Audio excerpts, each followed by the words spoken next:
ಪ್ರತಿಯೊಬ್ಬ ಗೃಹಲಕ್ಷ್ಮಿಯರು ಕಡ್ಡಾಯವಾಗಿ ತಿಳ್ಕೊಳ್ಳೇಬೇಕಾದಂಥ ಹೊಸ ಅಪ್ಡೇಟ್ ಇದು. ಹೌದು ಸ್ನೇಹಿತರೆ, ನೀವು 19 ಹಾಗೂ 20ನೇ ಕಂತಿನ ಹಣ ಪಡಿಬೇಕಾದ್ರೆ ಕಡ್ಡಾಯವಾಗಿ ಏಪ್ರಿಲ್ 30ನೇ ತಾರೀಕು ಒಳಗಡೆಗಾಗಿ ಈ ಕೆಲಸವನ್ನು ಎಲ್ಲರೂ ಮಾಡಲೇಬೇಕು. ಇಲ್ಲಾಂದರೆ ನಿಮ್ಮ ಖಾತೆಗಳಿಗೆ 19 ಮತ್ತು 20ನೇ ಕಂತಿನ ಹಣ ಬರೋದಿಲ್ಲ. ಹಾಗಾದ್ರೆ ಬನ್ನಿ, ಲೇಟೆಸ್ಟ್ ನ್ಯೂಸ್ ಇದು, ಪ್ರತಿಯೊಬ್ಬರು ನೋಡಲೇಬೇಕು. ಸಂಪೂರ್ಣವಾಗಿ ಮಾಹಿತಿಯನ್ನು ತಿಳಿಸ್ಕೊಡ್ತಾ ಇದ್ದೀನಿ ಸ್ನೇಹಿತರೆ. ಈಗಾಗಲೇ 19ನೇ ಕಂತಿನ ಹಣ ಬಿಡುಗಡೆ ಆಗೋದಕ್ಕೆ ಪ್ರಾರಂಭ ಆಗಿದೆ. ಕೆಲವರಿಗೆ ಮಾತ್ರ ಬಂದಿದೆ, ಬಹಳಷ್ಟು ಮಂದಿಗೆ ಬಂದಿಲ್ಲ. ಆದರೆ ಈಗ ಬಿಡುಗಡೆ ಪ್ರಾರಂಭ ಆಗಿದೆ. ಇಲ್ಲಿ ಕೆಲವ್ರದ್ದು ಏನಪ್ಪ ಅಂತಂದರೆ, ಸರ್ ನಮಗೆ ಯಾಕೆ ಹಣ ಬರ್ತಾ ಇಲ್ಲ, ನಮಗೆ ಬರುತ್ತಾ ಇಲ್ಲ ಅಂತ ಈ ರೀತಿಯಾಗಿ ಅನುಮಾನದಿಂದ ಕಾಯ್ತಾ ಇದ್ದಾರೆ. ಯಾಕಂದರೆ ಕೆಲವರಿಗೆ ಬರ್ಬೋದು, ಕೆಲವರಿಗೆ ಬರ್ದೇ ಇರ್ಬೋದು. ಯಾಕಂದರೆ ಭಾಳಷ್ಟು ದೊಡ್ಡ ಬದಲಾವಣೆಗಳನ್ನು ಮಾಡಲಾಗಿದೆ. 3 ದೊಡ್ಡ ಬದಲಾವಣೆಗಳು ಆಗಿವೆ. ಕೆಲವೊಂದು ಏನು ಕಡ್ಡಾಯವಾಗಿ ಕೆಲವೊಂದು ಕೆಲಸಗಳನ್ನು ಮಾಡಿಕೊಂಡವರಿಗೆ ಮಾತ್ರ ಏಪ್ರಿಲ್ 30ನೇ ತಾರೀಕು ಒಳಗಡೆಗಾಗಿ ಮಾಡಬೇಕು. ಅದು ಇಲ್ಲಪ್ಪ ಅಂದರೆ ನಿಮ್ಮ ಖಾತೆಗಳಿಗೆ ಹಣ ಬರೋದಿಲ್ಲ. ಹಾಗಾದರೆ ಇದ್ರ ಬಗ್ಗೆ ಎಲ್ಲ ಒಂದು ಡೀಟೇಲ್ ಆದಂಥ ಮಾಹಿತಿಯನ್ನು ತಿಳಿಸ್ಕೊಡ್ತೀನಿ. ಯಾಕಂದರೆ ನಿಮಗೆ ಗೊತ್ತಿರ್ಬೋದು, ಏನು ಕಳೆದ ಒಂದು 2 ಕಂತುಗಳು ಏನಿದ್ವು ಅವು ಇನ್ನೂ ಬಂದಿಲ್ಲ. ಈಗ ಮತ್ತೆ 21ನೇ ಕಂತಿನ ಹಣ ಬರಬೇಕಾಗಿತ್ತು. ಟೋಟಲ್ ಆಗಿ 3 ಕಂತುಗಳ ಹಣ ನಿಮಗೆ ಪೆಂಡಿಂಗ್ ಇದೆ. ಅಂದರೆ ಇಲ್ಲಿ ಭಾಳಷ್ಟು ಮಂದಿಗೆ ಹಣ ಬರೋದಿಲ್ಲ ಅನ್ನೋ ಒಂದು ಮಾಹಿತಿ ಕೇಳಿ ಬರ್ತಾ ಇದೆ. ಇಲ್ಲಿ 3 ಹೊಸ ಅಪ್ಡೇಟ್ಗಳು ಬಂದಿವೆ. ಅದರಲ್ಲಿ ಕೆಲವರಿಗೆ ಹಣ ಬರೋದಿಲ್ಲಂತೆ, ಇನ್ನು ಕೆಲವರು ಕಡ್ಡಾಯವಾಗಿ ಈ ಕೆಲಸ ಮಾಡಿಲ್ಲ ಅಂದರೆ ಅವರಿಗೂ ಕೂಡ ಹಣ ಬರಲ್ಲ ಅಂತ ಹೇಳ್ತಾ ಇದ್ದಾರೆ. ಯಾಕಂದರೆ ನಿಮಗೆ ಗೊತ್ತಿರ್ಬೋದು, ರಾಜ್ಯ ಸರ್ಕಾರದಲ್ಲಿ ಬಂಡವಾಳದ ಕೊರತೆ ಇದೆ. ಸೊ ಅದಕ್ಕಾಗಿ ಇಲ್ಲಿ ರಾಜ್ಯ ಸರ್ಕಾರ ಏನಪ್ಪ ಅಂದರೆ ಒಂದಲ್ಲ ಒಂದು ರೀತಿಯಲ್ಲಿ ಪ್ಲಾನ್ ಮಾಡ್ತಾ ಇರುತ್ತೆ. ಇದರಲ್ಲಿ ಕೆಲವರಿಗೆ ಹಣ ಕೊಡೋದನ್ನು ಕಡಿವಾಣ ಹಾಕಬೇಕು, ಇನ್ನು ಕೆಲವರಿಗೆ ಬಡವರಿಗೆ ಕೊಡಬೇಕು ಅನ್ನೋದನ್ನು ಪ್ಲಾನ್ ಮಾಡ್ತಾ ಇದೆ. ಸೊ ಅದೇ ರೀತಿಯಾಗಿ ಇಲ್ಲಿ ಇದೇ ತಿಂಗಳ 30ನೇ ತಾರೀಕು ಒಳಗಡೆಗಾಗಿ ನೀವು ಈ ಕೆಲಸವನ್ನು ಪ್ರತಿಯೊಬ್ಬರು ಗೃಹಲಕ್ಷ್ಮಿಯರು ಏನಿದ್ದೀರಾ ಕಡ್ಡಾಯವಾಗಿ ಮಾಡಲೇಬೇಕಂತೆ.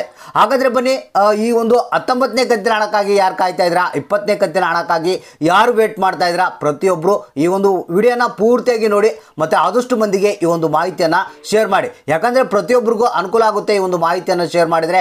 ಯಾಕಂದರೆ ಅವರು ಕೂಡ ಈ ಕೆಲಸವನ್ನು ಮಾಡಿಕೊಳ್ತಾರೆ. ಈ ಕೆಲಸ ಮಾಡಿಕೊಂಡಂಥವ್ರಿಗೆ ಹಣ ಕಂಟಿನ್ಯೂ ಆಗಿ ಏನು 19, 20, 21ನೇ ಕಂತಿನ ಹಣ ಕಂಪಲ್ಸರಿ ಅವರ ಖಾತೆಗಳಿಗೆ ಬರುತ್ತೆ. ಹಾಗಾದರೆ ಬನ್ನಿ, ಲೇಟೆಸ್ಟ್ ನ್ಯೂಸನ್ನು ನಿಮಗೆ ತಿಳಿಸ್ಕೊಡ್ತೀನಿ. ವಿಡಿಯೋನ ಪೂರ್ತಿಯಾಗಿ ನೋಡಿ. ಇನ್ನು ನೀವು ನಮ್ಮ ಚಾನಲ್ನ ಸಬ್ಸ್ಕ್ರೈಬ್ ಆಗಿಲ್ಲ ಅಂದರೆ ಕೆಳಗಡೆ ರೆಡ್ ಬಟನಲ್ಲಿ ಸಬ್ಸ್ಕ್ರೈಬ್ ಅಂತ ಇರುತ್ತೆ, ಅದ್ರ ಮೇಲೆ ಕ್ಲಿಕ್ ಮಾಡಿ. ನಂತರ ಅಲ್ಲಿ ಒಂದು ಬೆಲ್ ಐಕಾನ್ ಬರುತ್ತೆ, ಅದ್ರ ಮೇಲೆ ಕ್ಲಿಕ್ ಮಾಡಿ ಅಲ್ಲಿ ಆಲ್ ಅಂತ ನೀವು ಸೆಲೆಕ್ಟ್ ಮಾಡ್ಕೊಳ್ಳಿ. ಹೌದು ಸ್ನೇಹಿತರೆ, ಗೃಹಲಕ್ಷ್ಮಿ ಯೋಜನೆ ಬಗ್ಗೆ ಇದೀಗ ಒಂದು ಹೊಸ ಸುದ್ದಿ ಬಂದಿರುವಂಥದ್ದು.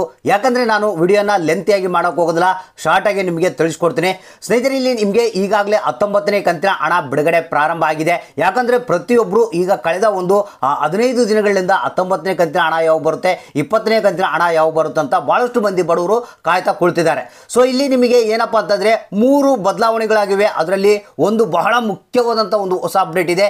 ಏಪ್ರಿಲ್ 30ನೇ ತಾರೀಕು ಒಳಗಡೆಗಾಗಿ ಕಡ್ಡಾಯ ಎಲ್ಲರೂ ಈ ಕೆಲಸವನ್ನು ಮಾಡಬೇಕು ಸ್ನೇಹಿತರೆ. ಇಲ್ಲಿ ಮೊದಲನೇ ಒಂದು ದೊಡ್ಡ ಬದಲಾವಣೆ ಏನಪ್ಪ ಅಂತಂದರೆ, ಇಲ್ಲಿ ಕೆಲವರಿಗೆ ಏನು ಈ ಒಂದು ಗೃಹಲಕ್ಷ್ಮಿ ಯೋಜನೆಯ 19ನೇ ಕಂತಿನ ಹಣ ಟ್ರಾನ್ಸ್ಫರ್ ಮಾಡಬೇಕಂದ್ರೆ NPCI ಮ್ಯಾಪಿಂಗ್ ಫೇಲ್ಡ್ ಅಂತ ಬರ್ತಾ ಇದೆ ಅಂತೆ. ಹೌದು ಸ್ನೇಹಿತರೆ, ಇಲ್ಲಿ ಭಾಳಷ್ಟು ಮಂದಿ ಅಕೌಂಟ್ಗಳು ಏನಿದ್ವು ಆಧಾರು ಮತ್ತು ಬ್ಯಾಂಕ್ ಲಿಂಕಿಂಗ್ನಲ್ಲಿ ಭಾಳಷ್ಟು ಪ್ರಾಬ್ಲಮ್ಗಳಾಗಿವೆ.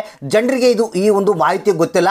ಯಾಕಂದರೆ ಎಲ್ಲರೂ ನಾವು ಆಧಾರ್ ಕಾರ್ಡನ್ನು NPCI ಮ್ಯಾಪಿಂಗ್ ಮಾಡಿದ್ವಿ, ಬ್ಯಾಂಕ್ಗಳಿಗೆ ಲಿಂಕ್ ಮಾಡಿಸಿದ್ವಿ ಅಂತ ಸುಮ್ಮನೆ ಇದ್ದಾರೆ. ಸೊ ಇಲ್ಲಿ ಏನಾಗಿದೆಪ್ಪ ಅಂತಂದರೆ, ಅದು ಆಟೋಮೆಟಿಕ್ ಆಗಿ NPCI ಮ್ಯಾಪ್ಡ್ ಫೇಲ್ಡ್ ಅಂತ ತೋರಿಸ್ತಾ ಇದಂತೆ. ಆ ಒಂದು ಕಾರಣಕ್ಕಾಗಿ ಅವರ ಖಾತೆಗಳಿಗೆ ಹಣ ಜಮಾ ಆಗೋದಕ್ಕೆ ಅಂದರೆ ಹಣ ಬಿಡುಗಡೆ ಮಾಡೋದಕ್ಕೆ ಆಗ್ತಾ ಇಲ್ಲ ಅನ್ನೋ ಒಂದು ಮಾಹಿತಿ ಕೇಳಿ ಬರ್ತಾ ಇದೆ. ಸೊ ಅದಕ್ಕೆ ನೀವು ಏನು ಮಾಡಬೇಕು, ಒಂದ್ಸಲ ಕ್ರಾಸ್ ವೆರಿಫಿಕೇಶನ್ ಮಾಡ್ಕೊಳ್ಬೇಕು. ಸುಮ್ಮನೆ ನಿಮ್ಮ ಬ್ಯಾಂಕ್ಗಳಿಗೆ ಹೋಗಿ ನಿಮ್ಮ ಆಧಾರ್ ಕಾರ್ಡು ಮತ್ತು ಬ್ಯಾಂಕ್ ಅಕೌಂಟನ್ನು ತೆಗೆದುಕೊಂಡೋಗಿ, ಸರ್ ನಮ್ಮದು NPCI ಮ್ಯಾಪಿಂಗ್ ಆಗಿದೆಯಾ ಇಲ್ಲ ಅಂತ ಕೇಳಿ. ಅವರು ಆಗಿದೆಯಪ್ಪ, ಕರೆಕ್ಟಾಗಿದೆ ಅಂತಂದರೆ ನೀವು ಏನು ಮಾಡುವಂಥ ಅವಶ್ಯಕತೆ ಇಲ್ಲ. ಇಲ್ಲ ನಿಮ್ಮದು ಫೇಲ್ಡ್ ಇದೆ ಅಂತಂದರೆ ಇನ್ನೊಂದು ಸಲ ನೀವು ಕಂಪಲ್ಸರಿ ಮಾಡಿಸ್ಬೇಕು. ಇನ್ನೊಂದು ದೊಡ್ಡ ಬದಲಾವಣೆ ಏನಪ್ಪ ಅಂತಂದರೆ, ಈ ಬಾರಿ ಏನಿದೆ ಭಾಳಷ್ಟು ಮಂದಿ ಶ್ರೀಮಂತರು BPL ರೇಷನ್ ಕಾರ್ಡ್ಗಳನ್ನು ಮಾಡಿಸ್ಕೊಂಡಿದ್ರು. ಸೊ ಅಂಥವ್ರಿಗೆ ಹಣವನ್ನು ಕಟ್ ಮಾಡ್ತಾ ಇದ್ದಾರೆ, ಅಂದರೆ ಅಂಥವ್ರಿಗೆ ಹಣವನ್ನು ಕೊಡ್ತಾ ಇಲ್ಲ. ಇನ್ನು ಬಹಳ ಮುಖ್ಯವಾದಂಥ ಒಂದು ಅಪ್ಡೇಟ್ ಏನಪ್ಪ ಅಂತಂದರೆ, ಇದೇ ತಿಂಗಳ ಏಪ್ರಿಲ್ 30ನೇ ತಾರೀಕು ಒಳಗಡೆಗಾಗಿ ಪ್ರತಿಯೊಬ್ಬ ಗೃಹಲಕ್ಷ್ಮಿಯವರು ಕಡ್ಡಾಯವಾಗಿ ಈ ಕೆಲಸವನ್ನು ಮಾಡಲೇಬೇಕಂತೆ. ಹೌದು ಸ್ನೇಹಿತರೆ, ನಿಮ್ಮ ಹತ್ರ APL ಆಗಿರ್ಬೋದು, BPL ಆಗಿರ್ಬೋದು ರೇಷನ್ ಕಾರ್ಡ್ ಇತ್ತಪ್ಪ ಅಂತಂದರೆ, ನಿಮ್ಮ ರೇಷನ್ ಕಾರ್ಡ್ನಲ್ಲಿ ಇರುವಂಥ ಪ್ರತಿಯೊಬ್ಬ ಸದಸ್ಯರ ಈ KYCಯನ್ನು ಮಾಡಿಸಲೇಬೇಕು. ಕಡ್ಡಾಯವಾಗಿ ಮ್ಯಾಂಡೇಟ್ರಿ ಸ್ನೇಹಿತರೆ. ಇದು ನೀವು ಮಾಡಿಸಿಲ್ಲ ಅಂತ ತಿಳ್ಕೊಳ್ಳಿ, ನಿಮಗೆ ಹಣ ಬರೋದಿಲ್ಲ. ಹೌದು ಸ್ನೇಹಿತರೆ, ಇದನ್ನು ಏನು ಭಾಳ ಫುಲ್ ಕಂಡೀಷನ್ ಆಗಿ ರಾಜ್ಯ ಸರ್ಕಾರ ತಿಳಿಸಿರುವಂಥದ್ದು. ಅದಕ್ಕೆ ಇನ್ನು ನಿಮಗೆ ಇನ್ನೂ ಕಾಲಾವಕಾಶ ಇದೆ.